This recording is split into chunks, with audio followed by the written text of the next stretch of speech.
Welcome guys, welcome to my video. This is Minko's Corner once again. I'm back for I think a fourth day in a row, keeping the string going again. Back with Napoleon, man. It's a very interesting series. Now what we're watching today, by the way, again, Epic History TV. Incredible videos in terms of quality, in terms of information. Now, today last time we left off, Napoleon basically took over Berlin, was partying in Berlin, having the time of his life, laughing in the face of the Prussian Empress, like, bitch, you don't like me? I'm coming, bitch, you know? And then now we have Napoleon defeats Russia, which is where we left off when he was going towards Königsberg, towards Old Prussia, if you will. And yeah, I hope you have fun. Let's learn here. An Epic History TV History March collaboration, supported by our sponsor Skillshare, home of more than 22,000 online classes. Find out about our exclusive special offer at the end of the video.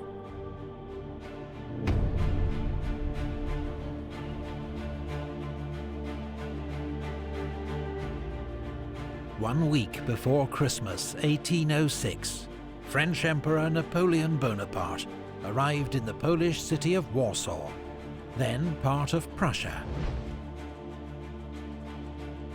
A year had passed since his great victory over the Austrians and Russians at Austerlitz. Damn, a whole year And 2 months since he'd hammered the Prussians at Jena. Time flies, man. But Russia still had powerful forces in the field, the most important of which was the Russian First Army, commanded by General Bennigsen. Napoleon would not be master of Europe until it was defeated, and Russia and Prussia forced to make peace. But that winter, Napoleon's first attempt to trap Bennigsen near Pultusk got bogged down in thick Polish mud. The Russians withdrew to Białystok. The French army, half-starved and frozen, was ordered into winter quarters. While in Warsaw, Napoleon began a famous affair with a young Polish noblewoman, Marie Walewska. She looks hot. In the late 18th century, the once I mean, she looks mighty fine, Polish-Lithuanian... But like early 19th century, dude, smoke it. Oh yeah, the partitions. Poland is getting far. Commonwealth had been swallowed up by its neighbours, Russia, Austria and Prussia, in a series of annexations known as partitions. Dude. Until in 1795, a third and final partition wiped Poland off the map. Now, Polish patriots looked to Napoleon as their saviour, praying that his victories against their occupiers I think there's a street named after Napoleon in Poland, I think. I'm not sure. Marie Walewska became Napoleon's mistress in order to further this cause. Ordinary French soldiers, however, had little love for Poland. It was impoverished, freezing, and they missed home. Desertion rates soared. There were even 100 cases like, I'm of done, suicide. bitch. I'm done. Marshal Ney, commanding 6th Corps, sent patrols towards Heilsberg, looking for better quarters. Like my shirt? What they found were you know where Russian this is and from, Prussian type in the soldiers comments. on the move. They'd stumbled into a surprise winter attack by Bennigsen. Napoleon quickly laid a trap for the Russian army, ordering Ney and Bernadotte to retreat and lure Bennigsen west, while he led the rest of the army north to fall on his flank and rear.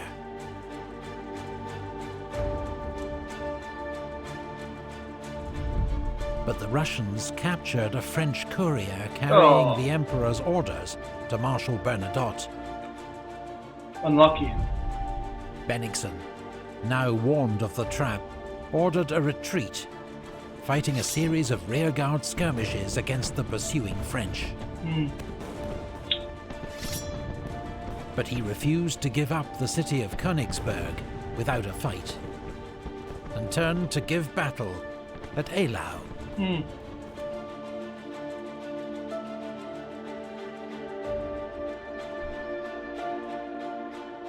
I wonder who's gonna win this Pyrrhic victory here. The Battle of Eylau, fought over 2 days, was one of the most brutal of the Napoleonic Wars, fought in freezing conditions, Look at how many neither people, side man. backing down. It's a beautiful Marshal Augereau's illustration. 7th Corps, advancing into the face of a snowstorm, lost its way and was cut to pieces by Russian cannon fire. 5 French Eagles were lost. Napoleon's army was only saved by a devastating massed cavalry charge by 10,000 horsemen, led by the fearless Marshal Murat, and remembered as one of the great cavalry charges in history.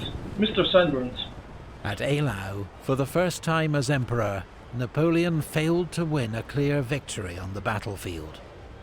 He and the Russians covered up the true scale of their losses. I mean, listen, he had a pretty good streak going, you to know. have lost a third Gotta of their end someday. armies in the carnage.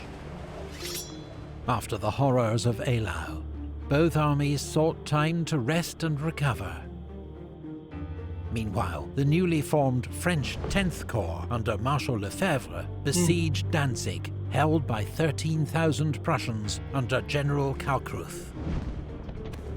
The city came under heavy French bombardment and infantry assault. After 8 weeks, with no prospect of reinforcement, the Prussian garrison surrendered on the 27th of May. They held up? Napoleon's northern sea flank was now secure against any possible Russian landing. The French Emperor now commanded an army 190,000 strong, against just 115,000 Russian and Prussian troops. But it was Bennigsen who moved first, launching a surprise attack against Ney's 6th Corps on the 5th of June. Ney conducted a brilliant fighting withdrawal and escaped. Bennigsen, having lost the element of surprise, and with Napoleon advancing, retreated once more. 4 days later at Heilsberg, the French lost 10,000 men in a botched assault against Russian defences. But the Russians continued their retreat the next day. Napoleon The number thought of people that Bennigsen died would head is just... north to Königsberg, but instead he retreated northeast, keeping to the east bank of the Eylau River. So when Napoleon's army marched north, it was Marshal Lannes' Reserve Corps on his right flank that next encountered the Russian army, near the small town of Friedland.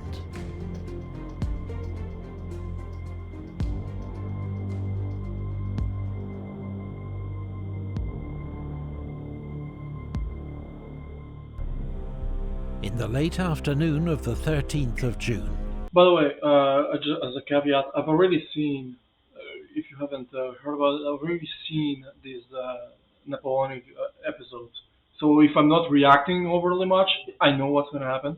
But I'm going to give my thoughts on everything. Russian cavalry scouts informed General Bennigsen that they'd found a single French corps at Friedland.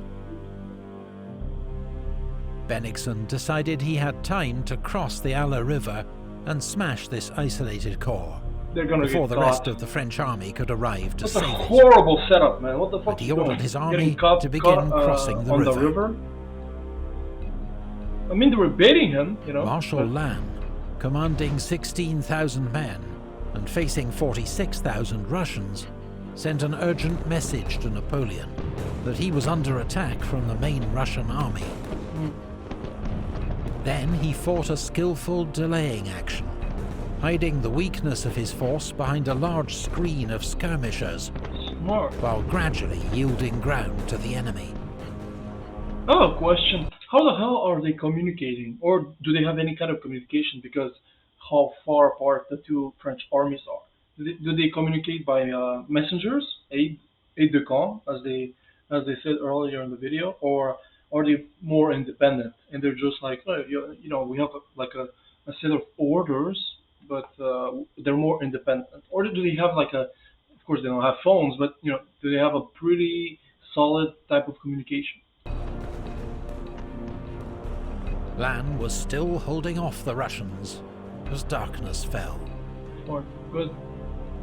That night, Russian engineers built 3 pontoon bridges at Friedland to speed the movement of troops over the river. But 3 Bennigsen was bridges in taking the a night. huge risk. That's insane to If me. this turned into a major battle, his army would have to fight with its back to the river, Yeah. and the steep banks of the Mill Stream That's a dividing horrible its left positioning wing here. from its right. Horrible positioning. I mean, Bennigsen had also badly underestimated the speed at which Napoleon's Grande Armée would react. again, the core system. The first French you know? reinforcements arrived that night. The Emperor himself wasn't far behind.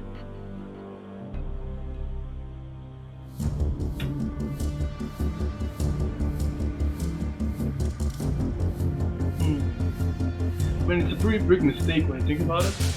Fighting with your back to the river. By dawn on the 14th of June, about 40,000 Russians had I don't want to say it's suicidal. It is. It can work out. crossed But to the west bank of the Eylau River. Bennigsen ordered an attack on the village of Heinrichsdorf to turn the French left flank. But French cavalry reinforcements, led by General Grouchy, intercepted the Russians. In more than an hour of charge and countercharge, the French horsemen finally drove the Russians back. Marshal Mortier's 8th Corps now arrived to reinforce the French centre.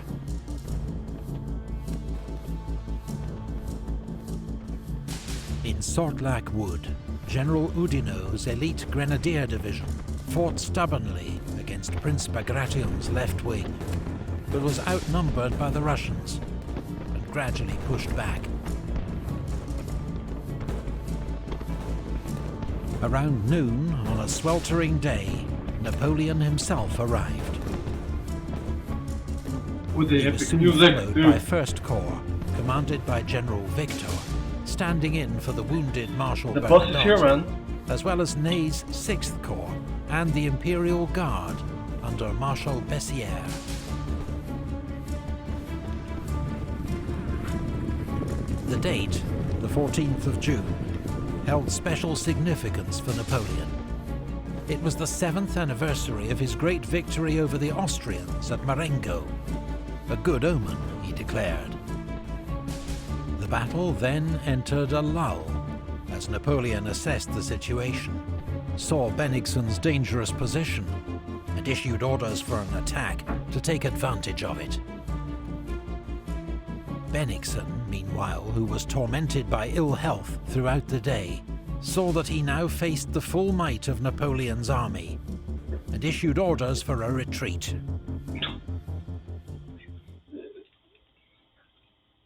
Let's go back. This is just my personal opinion.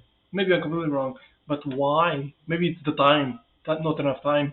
But why didn't they build like maybe 1 or 2 bridges right here?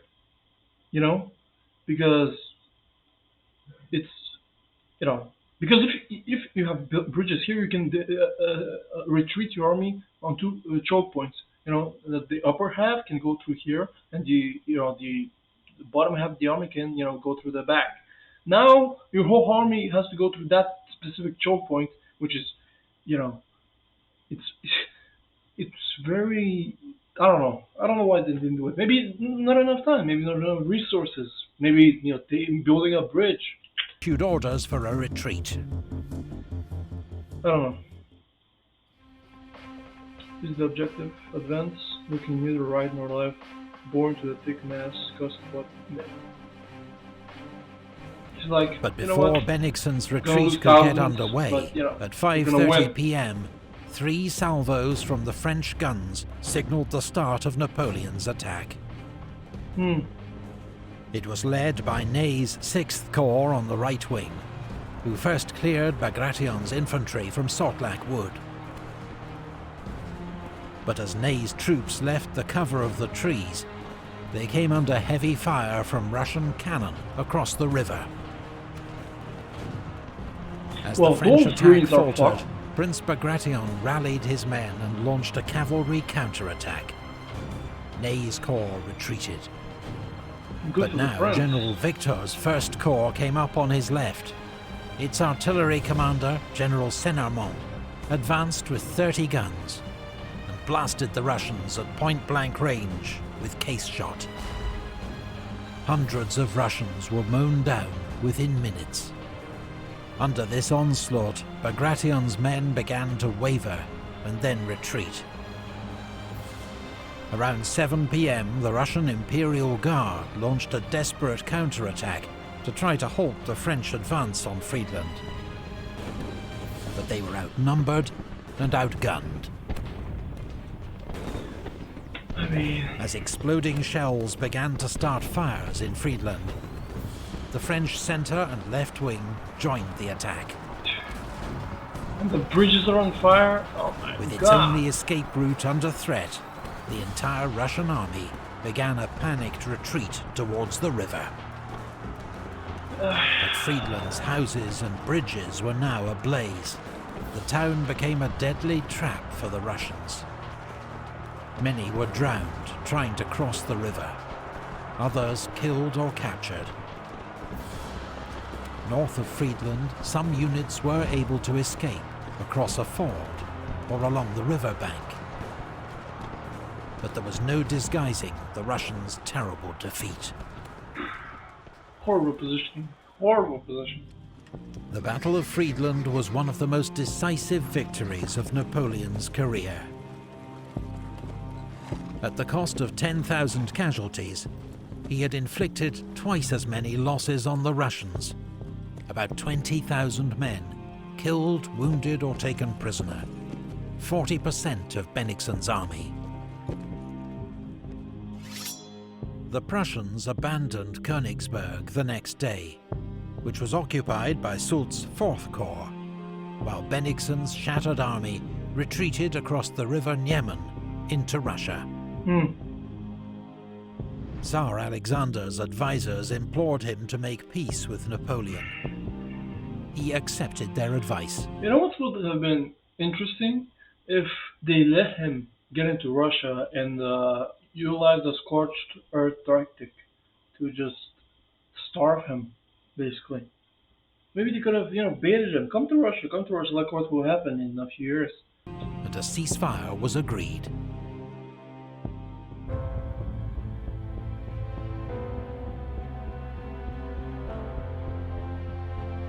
There are very few people who are in his position. Alexander and in the Napoleon world, in met history. for the first time aboard a raft in the middle of the river Niemen, He's near basically a Tilsit. king, well, an emperor, And but developed I an was going to say a immediate king of rapport. kings, controlling, having vast Tilsit proved influence to be over one the of whole history's continent. great diplomatic It's summits, very rare. as the two emperors feted each other for days, with banquets, parades and concerts, then discussed affairs late into the night. A friendship I'm of sure sorts the developed, affairs late into the night. while Russia's former ally, King Frederick William of Prussia, was left out in the cold. I mean, he lost. And it was Prussia who would lose most in the Treaties of Tilsit, signed 2 weeks later. 1/3 of Prussian territory was taken away to create the new Kingdom of Westphalia, to be ruled by Napoleon's 22-year-old Hold brother, on, how many brothers, man? and how the many Duchy brothers? of Warsaw, Poland, to be ruled by the King of Westphalia, Saxony, Naples. which Polish patriots hoped would prove a stepping stone on the road to their own state. Polish troops were recruited into the Grande Armée, with Polish lancers even forming part of Napoleon's elite Imperial Guard. Good for them. Russia only had to give up the Ionian Islands, Which is as insane. Alexander accepted Some an fucking alliance useless with island. Napoleon that left the French Emperor master of Europe. Alexander even agreed to join the continental. Yeah, the continental system, which is basically like a blockade on England by forcing all of Europe to be like, hey, you know what? We're not going to trade with England anymore, which was a flawed system that didn't work out in the end, because Portugal still traded with England, and England or Great Britain had their whole empire, which they were able to trade. And the system wasn't perfect. It wasn't like 100% nobody traded. There were black market type dealings. So System, Napoleon's economic blockade of Great Britain, which banned British ships and goods from all French-controlled ports. yeah, The system had been established the previous winter by Napoleon's Berlin Decree. Napoleon hoped that by cutting off British trade with Europe, he'd cause financial chaos and political upheaval in Britain, allowing him to make a favourable peace. There was just one problem. The continental system, if you wanted that to work, should have stopped the Chinese.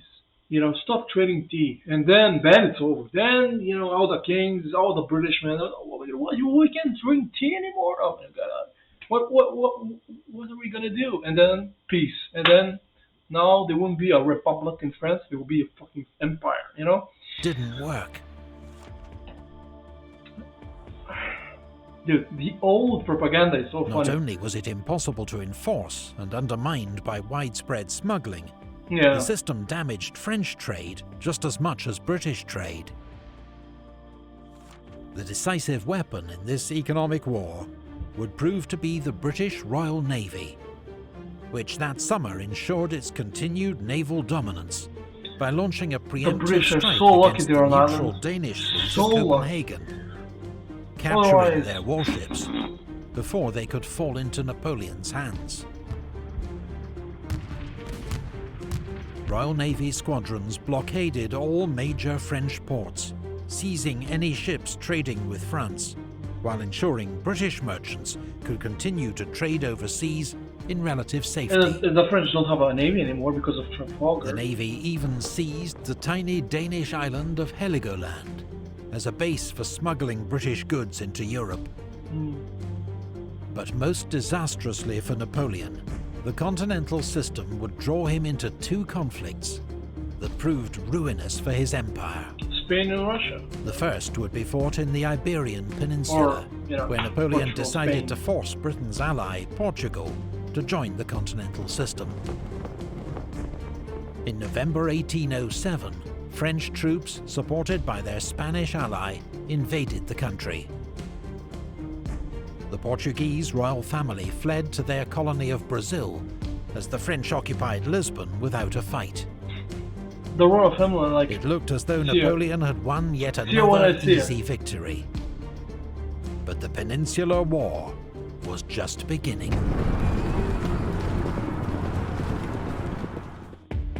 Thanks to our alright guys, this was Napoleon defeats Russia, Friedland, 1807. Great video, still production, I mean, it's incredible. And that's it. It's insane that 20 years before this, the whole world was against France in terms of who was at war with. It's like a rising from the ashes type deal with the phoenix that France underwent, because it went from this very, very weak nation attacked by everybody after the French Revolution to being an empire that beat everybody's ass in Europe, excluding the British, or at least in the military campaign. And now, if Napoleon stopped here, the whole world will be so much different. But you can change history with an if, with the word if. You can change the whole of history. You can be like, well, if someone died when he was 6, yeah. So, but it's a very interesting video. I hope you enjoyed it as much as I did. It's very interesting. And even though I've watched those videos, beforehand, it's still, very interesting. I refresh my memory on what I already know to a certain extent. And man, I'm gonna watch, of course, the Marshals under Napoleon. It's a video again, Epic History. I'm fucking milking Epic History TV. This is insane to start my channel, milking it. But they're so great videos. I mean, and it is the Marshals videos, and it proves that he had such an interesting marshals under him. that were so, you know, interesting. I was gonna say good. They were interesting. Let's put it that way. They were, but anyways, I hope you enjoyed this as much as I did. I'll see you guys in the next video. See you guys.